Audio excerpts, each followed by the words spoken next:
احمد ابو زيد، عبد الله العلاوي، علي محمد علي.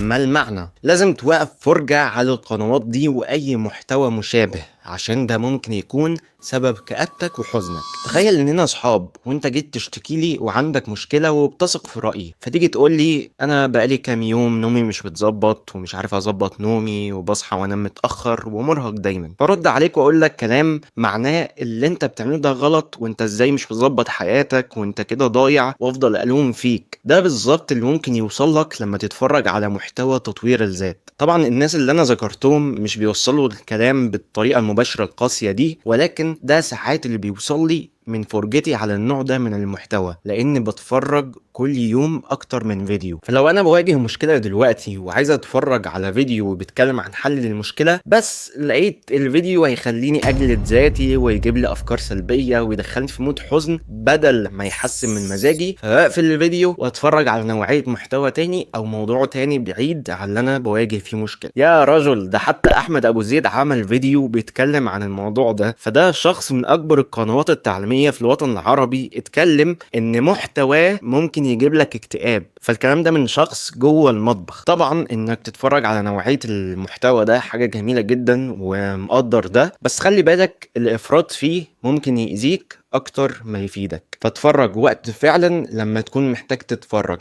ولو شايف ان الفيديو هيدخلك في جلد ذات ولوم، اقفل الفيديو واتفرج على فيديو غيره. قول لي بقى، تعرف كام واحد من الناس دي؟ اعمل له منشن في الكومنتات.